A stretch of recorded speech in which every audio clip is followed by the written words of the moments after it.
There he goes, the electro gypsy. Everywhere he goes, he needs to take a generator.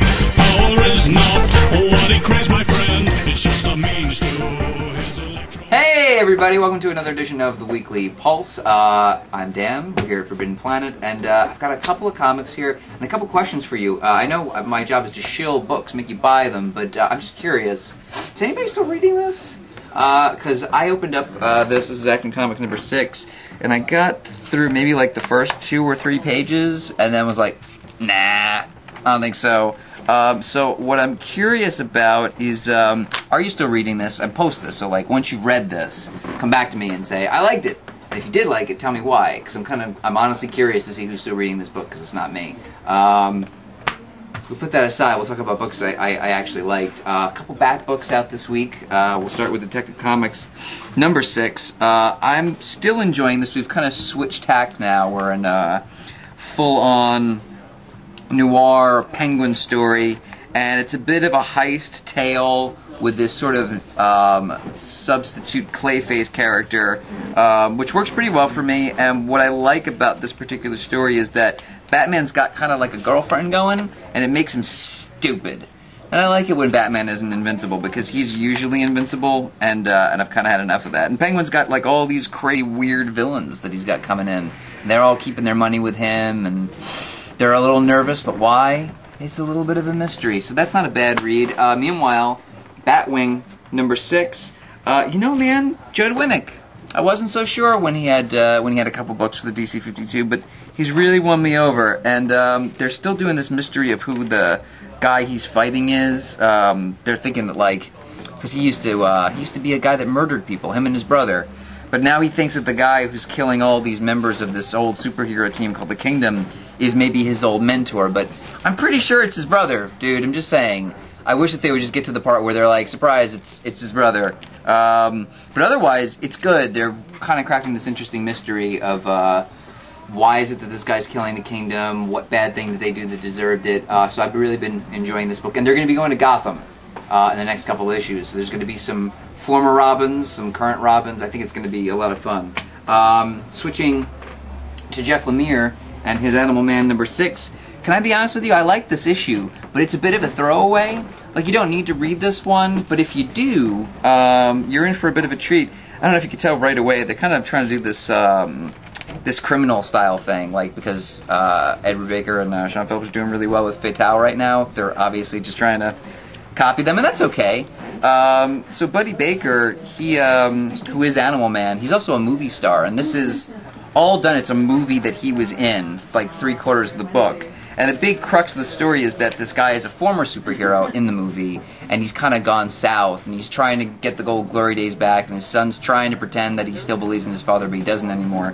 And what you find out at the end is that actually his real-life son is the one that's been watching the movie the whole time while they've been on the run. So it's this nice juxtaposition, because his son does believe in him, but I think that he's got that same sort of fear. And so it's a very nice character piece. You could not read it, but still I think worthwhile. And also, on that note, Jeff Lemire going to be taking over Justice League Dark at number 9. I'm curious to see what you think of that. This is a whole video of questions. For me, I'm of two minds. I love Jeff Lemire. He's one of my favorite writers right now. But 3 books is a lot of books. Like when they offered it to him, were they like, here's have 3 books? And he was like, 3 books? Who said anything about 3 books? Like, do I write 1 book? Or all books? Or what? That's an Army of Darkness reference. Go look it up. But this is still pretty good. Jeff Lemire, great. Speaking of great, Scott Snyder. My God, Swamp Thing number 6. It's so good. Alec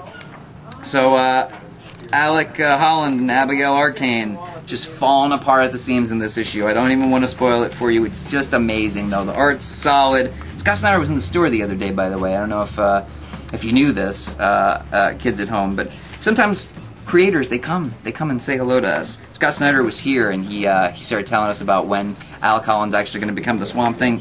Hint, it's really soon. Not this one, but soon. So like next issue. But this is still a great one, and it really sets up why it is that he's going to finally become Swamp Thing for real.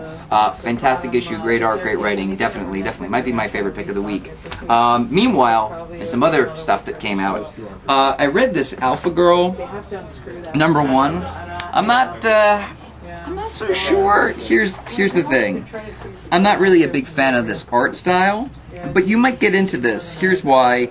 It's about a bunch of zombies, and they're mostly women because it's a cosmetics company that's, like, they put some perfume in the air and it made the women turn into zombies. And, you know, that happens. Maybe that's how the world's going to end, and if that's the kind of world ending you want, maybe this is an issue you'll pick up. I'm a bit mixed bag on it. It's okay.